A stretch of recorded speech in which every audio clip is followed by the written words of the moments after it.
Ever wanted to learn more about the people behind the speedruns? Right here. It's this one. My Insane Pace. Welcome to the My Insane Pace podcast. My name is ALT Insider. Nice to have you here with me for this bonus episode, this new ongoing series called The Flyby with Goose, and it's with RWhiteGoose. And we are going to talk about a lot of speedrunning topics. Hoping to do these kind of episodes once every 2 months. They will be in addition to the normal episodes that come out every Thursday. So I hope you enjoy them. On that note, this is the first trial episode of this kind of theme. I do want to hear your feedback, right? So if you think this kind of show sucks, you want to do a different kind of format, you want to hear something else, you want to hear different people, you want to hear whatever, please let me know. The ways to do that are on Discord. We have a nice and shiny, fresh and new My Insane Pace Podcast Discord. Of course, on Twitter, at ALTInsiderFY. Of course, the email, james@myinsanepace.com.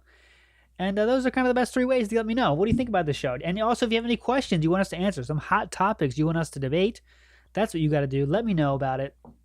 And of course, the way to find all these ways to contact me is at myinsanepace.com. But let's get to it. Without further ado, me and Goose talking about many speedrunning topics that happened over the last few weeks. And I hope that you enjoy it. And if you don't, let me know. If you love it, let me know. I want to hear what you guys think, because this show is made for you. And I want it to be as best as it can possibly be. So let's get to it. Me, the Goose, the Flyby. Enjoy. All right, guys. So this is the Goose is back. I don't want to say the Goose Spawn. That's your stream thing. He's back on the My Insane Pace podcast with hopefully a recurring role. We're gonna talk about some speedrunning topics. I guess I should ask, how you doing today, Goose? Yeah, I can't complain. You know, one of those nice day here, so things are good. Sweet. Yeah. So I guess to start things off, let's talk about the Medium article you dropped. Entitled, "Should We Take Speedruns Seriously?" So for anyone that didn't read that, can you give us a quick overview of what was in that? Well, I mean, I can try to give a quick overview. It sort of like pans into like, I almost have to delve into the fundamental, ideas of philosophy to really talk about it. No, seriously, it's insane how deep it goes. But basically, there's sort of 2 contingents in speedrunning, and maybe in everywhere in life as well. There's one who sort of understands the nature of life and understands that competition is what drives life forward. Like competition for that piece of food or that light from the sun is what caused life to evolve to the point we're at today after 4.5 billion years. And there's other people who are against competition, against order, and just want everyone to be sort of equal and chaotic and so on and so forth. So there's some people, as this pertains to speedrunning, some people think, okay, we should have a ranked leaderboard system, we should have competition, we should foster healthy competition, and when you have competition, you need standards, you need good quality proof videos, you need moderators or governing bodies to administrate these things. And there's other people who think, no, we need none of this, doesn't matter how good your videos are, we need no barriers to entry in speedrunning. We just need to all hold hands and smile and never consider world records. So obviously I'm on one side of the coin, and a lot of people in sort of a speed Twitter clique are on the other side of the coin. And I just didn't want to argue with them all day on Twitter. It's a disaster. It goes nowhere. So I just drafted an article to drop my points and leave it there for the world to see as time goes on. Yeah, definitely worth checking out if you haven't read it. Brings up a lot of good points. I think one of the biggest ones is that the barrier to entry argument for me is not to, of course, I agree with what you said mostly, but the thing about the barrier to entry is just ridiculous, right? Is there any hobby in the world that doesn't cost something to get into? Name one, Well, no, exactly, and it's like it kind of goes back to, and this is something they'll deny as well, is a lot of people start speedrunning because they are depressed, they have nothing going on in life, and they find their old console in their parents', closet, they pull it out, they dust it off, and now they can start speedrunning, right? And okay, that's cool, it gets people out of a hard time. But it's a rarity kind of thing. And especially, that was the case more so 10 years ago. Now it's become more of an organized thing. And it's just ridiculous to think that it should cost nothing. I brought the point in the article that even running costs things. And that's as simple as it gets, really. I remember watching, I think it was the 04 or 08 Olympics, and I was actually looking for the article on this, but I couldn't quite find it to link it in my Medium article. about like women from Afghanistan training for the Olympics, and they did not have access to fresh potable water. They had to drink olive oil during their training for the Olympics. And it's like, like this is the lengths people have to go to pursue something. Sort of thing, like everything should be free and just like, forget about it. Let's just, it just blows my mind the way these people think, or maybe they don't think.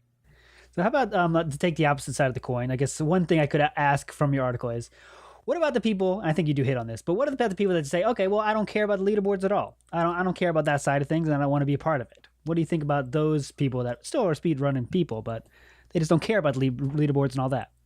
Yeah, so the most important thing to keep in mind with them is like, okay, fine, if that's your perspective, go for it. There are a lot of people who play recreational golf who don't care to be ranked and have an official handicap and try to qualify for the US Open. Fine. The problem is the people you're describing do the equivalent of trying to have a legit handicap and qualify for the US Open. They rank their times on the leaderboard. And that affects a lot of things, because if a streamer who does this professionally, like someone like me or Dickus Khan or Cheese or whoever it may be, has to now compete with people who aren't playing by the same rules, that fuddles a lot of things. We have viewers who really deeply care about what we do. They get excited for world records. And so if we're competing for world records against people who are competing at an advantage, because they don't have to use the same rules or proof, and it's more easy for them to fake videos and whatnot, like, that doesn't work. It's disordered, it's chaotic. You cannot have a healthy competition like that. So they just gotta, if they're gonna act like that, they have to stay off the leaderboards. They can act like that, just get off of it. Yeah, it's like if they keep their stance and just do whatever, there's no rules, then that kind of ruins the side for the competitive people that want to have that kind of order and stuff, Exactly. It's like, how can I or anyone compete with someone who doesn't play by the rules? Like, that's literally what it comes down to. Would you be able to play golf against someone who like just picked up the ball and ran down the course and threw it into the hole at the 18th the green of Augusta National? Well, of course not. But that's what these speed Twitter clique kids are doing. Mm-hmm. Yeah, so it's we not much more. We don't have to go much more deeper into that. But yeah, check it out if you haven't read it yet. It's good conversation starter, if nothing else, for some people. But let's get to other news. I guess GDQ schedule has been released. Did you check it out? Do you have any thoughts on that? The overall picture of the GDQ? You know what? I've not taken one peek at the GDQ schedule at all. Okay, so you're in the dark here. So I'll drop some kind of big points about it. For the first time in a long time, there was no Super Metroid. Mistake, taking a chance. What do you think about that? Yeah, okay. So, even though I haven't looked at the schedule, I obviously have picked up on a few items like that people are talking about. Well, the thing I wonder about the Super Metroid conversation is that, like, okay, the game obviously raises, like, a few $100,000 every event. Mm-hmm. So, like, imagine some sort of, you make fun of the corporate decision makers. But imagine like a boardroom meeting and all these guys are sitting on the table being like, this game brings in, over 10% of our annual revenue. Yeah, let's not do that this year. It's just like, it would literally never happen. So I do question, not really the motives, just the decision making on it. Then again, like, it's one of those things, like, you also, at the same token, you think, okay, well, GDQ is always going to make $2 million, always going to raise a lot of money. Does it really need, even though Metroid always brings in this money, does it need it? And maybe not.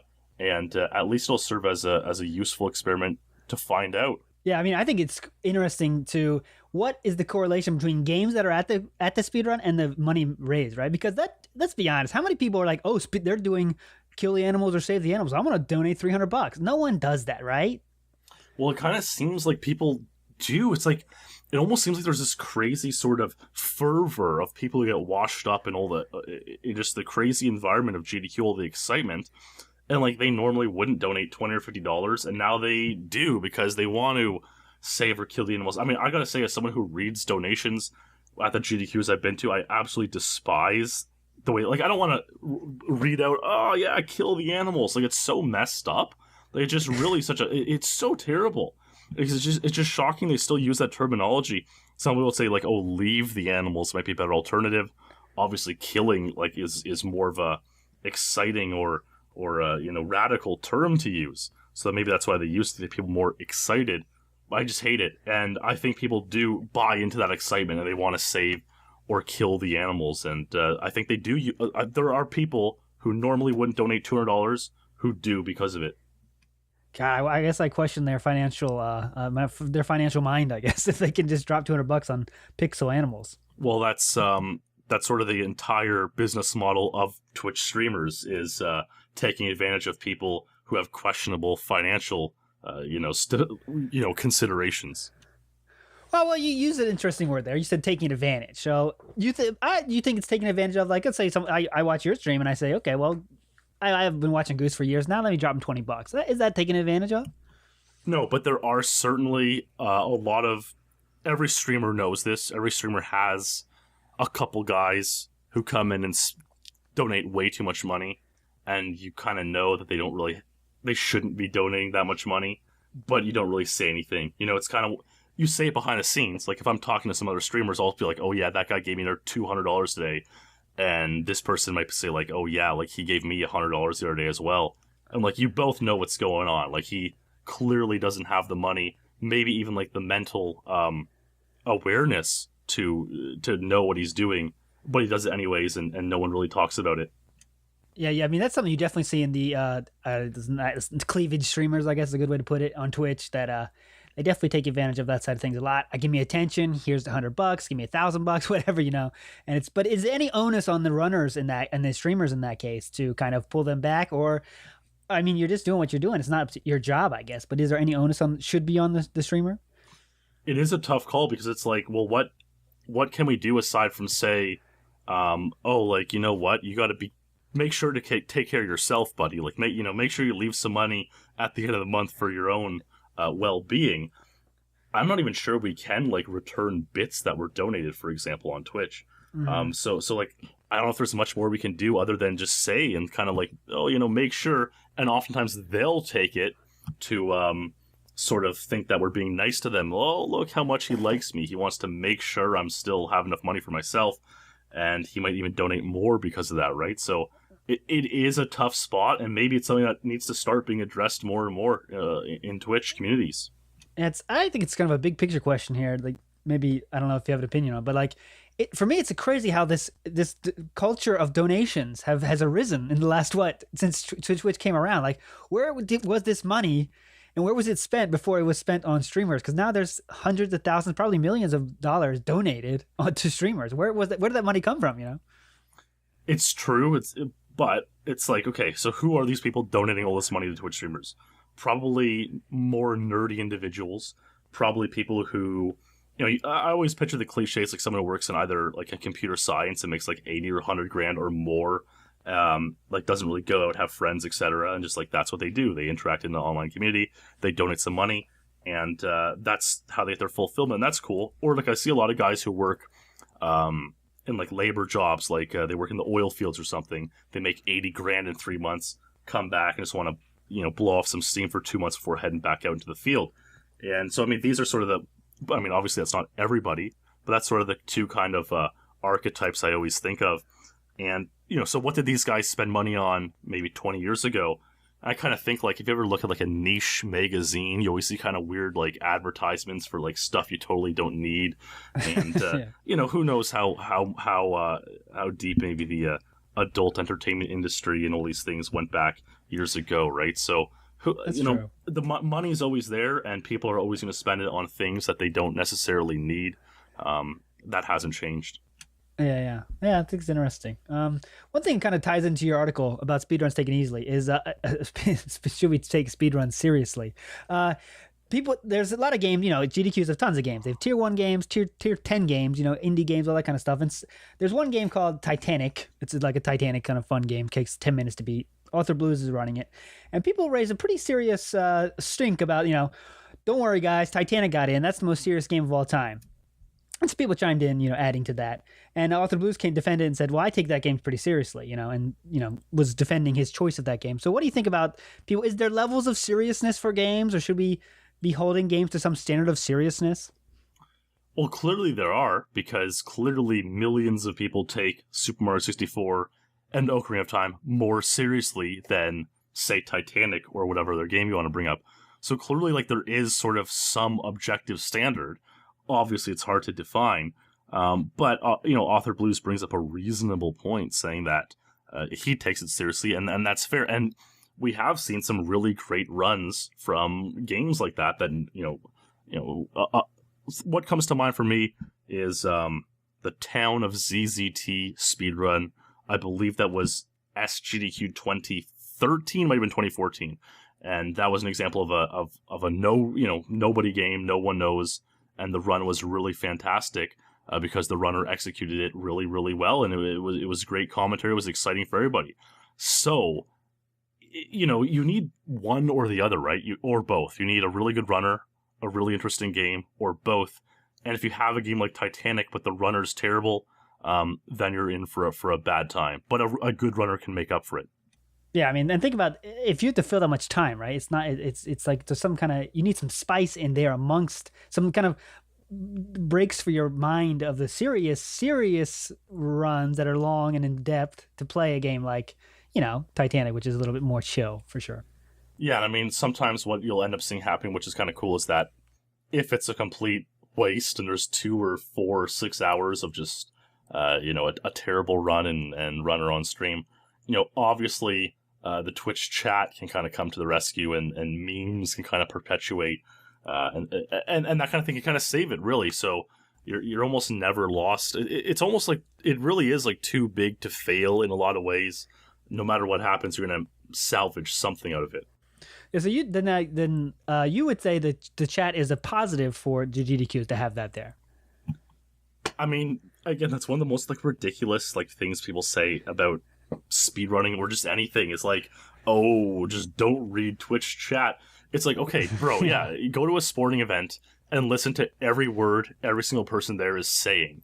Of course it's going to sound like complete like gibberish and nonsense. Like that's the point. That's what makes it exciting. Would you legitimately argue that like a crowd at a sporting event isn't beneficial?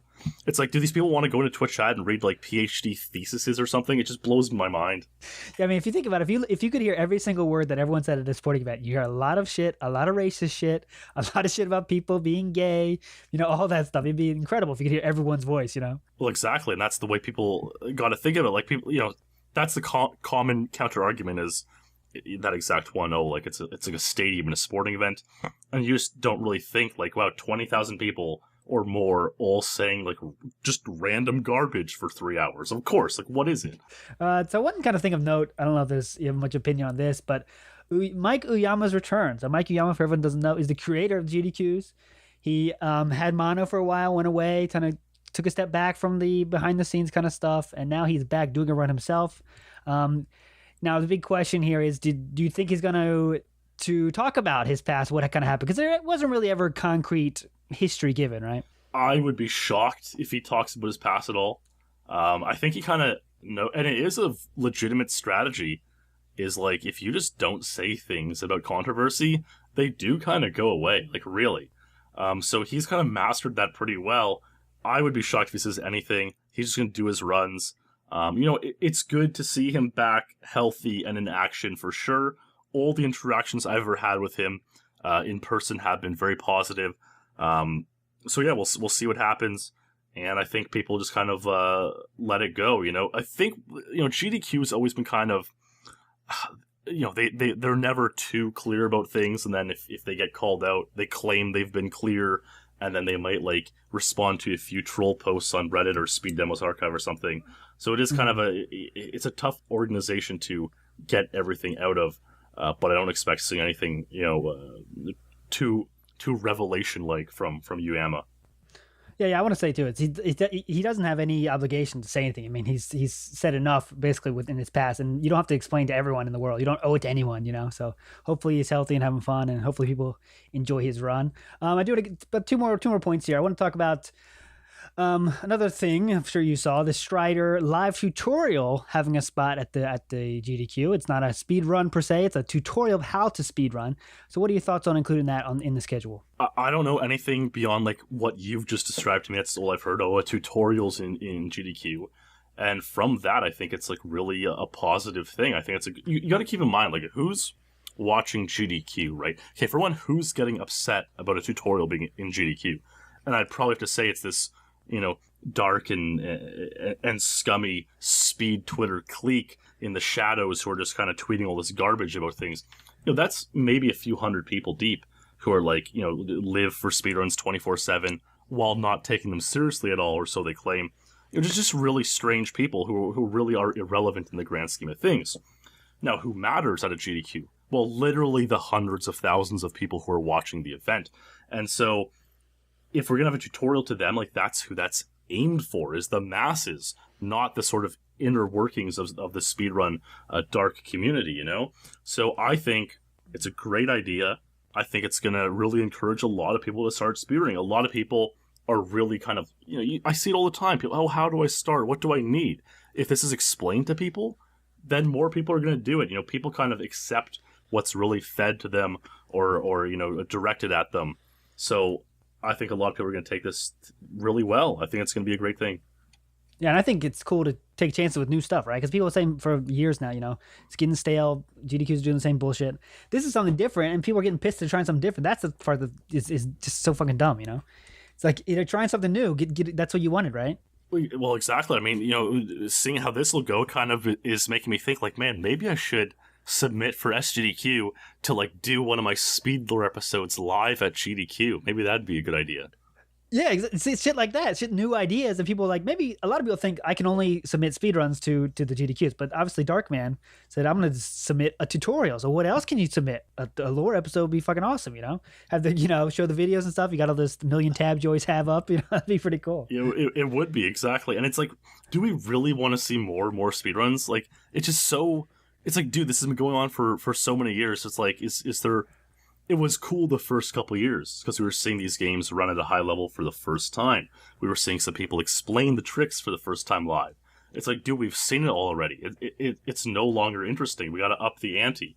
I think more races, tutorials, and sort of interesting, in-depth conversations about speedrunning would be really cool. Yeah, I think it's. I mean, you said the kind of dark side of the internet. There was, though, a real long time in the community guys that voiced their disinterest in this tutorial having a spot in the GDQs. Well, I mean, I would like to know. I don't know who these guys are. So when you're describing them and when I'm talking about them, I'm just thinking of nameless guys.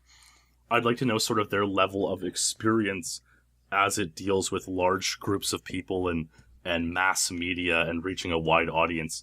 I would wager that it would be lacking among these individuals. And also, it's one of those things again where speedrunning is my thing. I don't want it to be spread anywhere, and anything that tries to spread it to more people is a bad thing. It's that kind of mentality that exists in some people. It is, and it's. I mean, all I can do is laugh at it because it's that ridiculous. Let's go. One more thing I want to talk about. So, kind of sad note. RWhiteGoose, huge streamer, got huge from a GDQ appearance, and I think he said he's talking about suicide and stuff on his Twitter here. If you haven't checked, I'm not sure if you checked it out. He said, I called a suicide hotline today, and talked something, trying to get real help. And then, you have any thoughts about that? I mean, have you any kind of interaction with RWhiteGoose or anything?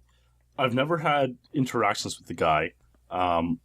I mean, back in the day, I would always kind of jab at the game he would play, Boshi or whatever. I always kind of have like a personal gripe against these indie games and whatnot, but obviously not any kind of serious sort of mal wishes towards the guy. And no, hearing this, it's obviously quite. Like, the thing is, it's not shocking. It's obviously, like, upsetting. It's unfortunate, but it's not shocking because we all kind of know how depressing streaming can get and what kind of a dark situation it can turn into. And so you look at a guy like RWhiteGoose, literally, he had thousands of viewers. This is a guy, it's not an overestimation to say he was making, like, between $30,000 and $50,000 a month, maybe more. So it's like, how can a guy like that... It's like, dude, you can just drop everything and live a life you want to live. Like, you can just say, okay, guys, I'm done. Was a great ride. We'll do one last week of streams to say farewell. Bye-bye. And if the lifestyle is depressing you. And, but again, of course, people say mental illness is a tough thing to crack. I'm sure it is. Look, I think we all hope he gets to a better place. But at the same time, I don't think this is going to be the last time we see streamers, speedrunners, etc. fall into this sort of cycle. I think there's many other examples you can point to as well. I think and that's something I read about a while ago. Like the suicide rate is higher in higher incomes. The higher income you go, the higher the rate of suicide there is. And I think it's really because once you think you get to this point, oh, my life's gonna be perfect when I get to this point. Like maybe Whitwick's thought, if I could be a big streamer, it's gonna be awesome. And then when you get there, life doesn't get easier, right? No, it's interesting. Maybe you reach that point and then you're like, well, I'm there now. Now what? And there's nothing to keep you going. No, it's certainly possible. Look, I know there have been people who were critical of Whitwick's for a number of things. Some people allege that, he maybe did some dirty tricks to reach the top of Twitch. Maybe some botting was going on. Some people have alleged that his sort of networking, one of those guys who knows how to sort of, you don't want to say leech, but sort of use people to climb up the social ladder and whatnot, maybe give giveaways or promote giveaways or sub goals with no intention of fulfilling them. So again, I don't watch the guy. I don't know if this is true, but these are things I've seen alleged about him. Some people calling it, cosmic karma, which, I don't necessarily agree with. But again, it's like you're seeing the downfall of someone who really had a lot of success, and it is an interesting thing for sure. There's one really good YouTube creator, a guy named Glink. He's a streamer and YouTuber. He has a video specifically about streamers and depression, and covers a lot of these topics. So I'd recommend that. It's a good watch for sure. Definitely. And what do you do as you're a streamer and you live that lifestyle for sure. What do you do to kind of stay positive, stay out of that dark cave atmosphere? It certainly can be tough, especially in Canada, when, starting in 2 weeks, I think the sun's going to start setting at like 5 p.m. And, it's really terrible, especially when you stream late to the night. You're only getting like 1 hour of sunlight a day, which is really, really, it's just really legitimately not healthy. I've kind of lived this sort of lifestyle my whole life, so I kind of have learned how to deal with it. For me personally, I'm lucky because, I know a lot of people know I always have this beautiful beach and a nice little cabin that I look forward to in the summertime. So I always know that no matter what happens in the winter, no matter how bad it gets, I can always get back to that place. And that's such an amazing, beautiful place that, I'm not going to give that up for anything, right? So if I am going through hard times, I think of the cottage, I think of the beach, I think of sitting by the fireplace, and it helps me get through it. Now, a lot of people don't have that option, and I don't know what to necessarily tell them, but you have to think of those great times and get there for sure. And I want to make sure we say, Whitwicks, we wish you the best of luck for sure. It's unfortunate what happened, but hopefully you can get the help you need, and hopefully other people can get help they need too. And don't, streaming is awesome. If you make it your living, it's even better, but there's other things in life too, right? Well, definitely. And I think there really is, of course we all know the stigma about mental health and suicide. There is really a big stigma for streamers to continue doing what they're doing, even if they're not happy. For me, I've been playing GoldenEye for 12 years, right? I'm no matter what happens with streaming, speedrunning, etc., I'm probably going to do that for another 12 years. I never thought I would play for 12 years, but that's the way it is. So, based on the past, I'll continue it. But there are a lot of streamers who are only doing it for income, really, or for fulfilling some sort of, they want to be successful and popular and whatever. And it's if you ever get to that point where you don't want to do anymore, just stop doing it. That stigma has to be broken. If you just want out, then get out and chill out for a little bit. You can always come back. People love redemption stories. That's for sure, yeah. And I guess it's easier said than done, right? When you get people are throwing money at you to play a game, even if you don't like it, that sounds tempting to me. That's why I think that it's such a struggle for some people. Yeah? No, I can certainly see why it's a struggle. We've seen actually a lot of streamers in the IRL category now, guys like Wreckful and Soda Poppin', who had really hard times on stream, whether it be relationships or whatever. And now they're streaming IRL instead. They're having a great time exploring the world, and they're just much happier people. And a lot of their fans who've been watching them for years have been commenting man, it's so good to see these guys happy again. And, if only all of us can get to that point on Twitch for sure. Yeah, I think that's a big unfilled niche that is getting filled as we speak every day. Is the IRL category where someone just follow someone around? That's getting bigger every day, and I think it's going to keep getting bigger and bigger. I think. Yeah, I mean, these guys are literally just traveling through Japan and Europe and just live streaming their days, and like it is cool to watch, especially if you know these guys for years, right? And of course, if you're on Twitch, goes without saying you're not going to be like fully 100% normie in terms of your social interactions. So it is always funny to see these guys, kind of go back and slip up and have their nerdy moments with people. But it's cool to see everyone out and about and just having a life, just exploring the world, right? That's what it's all about. Yeah, definitely. I think the problem would be the barrier to entry, like to get found by doing IRL streams. I think has to be even harder than video games, right? Because you don't have the video game initial pull, right? Like, oh, he's playing Golden, I want to check it out. That's not there with IRL. Well, the thing is, like, yes and no, because all you need is like one or two viral clips, and now people know, like, oh, he's the guy that this thing happened to or whatever.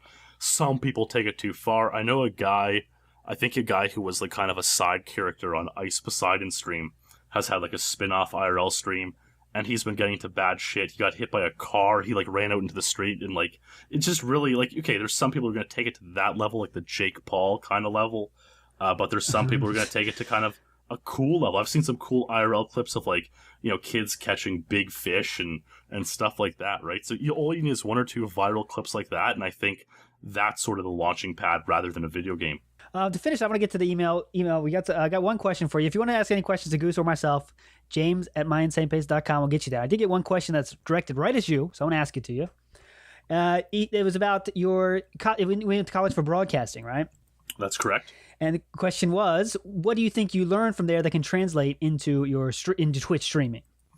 Okay, honestly, the main reason I went was, for one, to sort of appease the parents. I thought a lot of people obviously go to college for that, and to get a couple more years of better health benefits in Canada, of course. I knew if I was just streaming and I was under 25, I'm throwing away a couple of years where if you're a student and you're under 25, you can get onto your parents' health plan, right? So, and for dental work and all and vision and all this kind of stuff. So okay, I figured, let's make the right decision. Let's go back to college for a couple of years.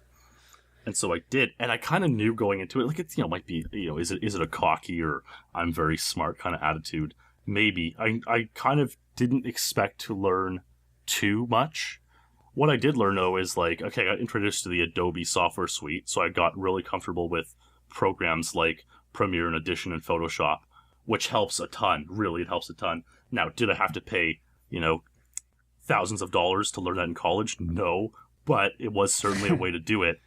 And then on top of that, I did meet some people who have credibility and accomplishments in the field, and I'm still working with a couple of them today outside of streaming. So certainly that's a pretty good avenue too.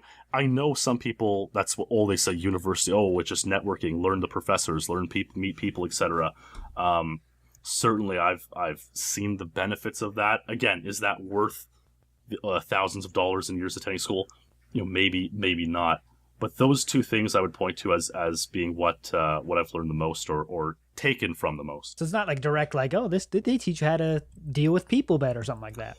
No, I mean, people sort of sometimes ask as well, similar on that note, is like, oh, Goose, okay, you graduated from college, like, what are you going to do now? And it's like, I'm going to keep streaming because, like, I can realize that having a legit stream or YouTube channel or whatever in this day and age means more than working for the local news or that kind of thing, or having working the social media for a company or something. It's like literally, if you're the guy who has a really good channel, that means more. So that should be the main focus.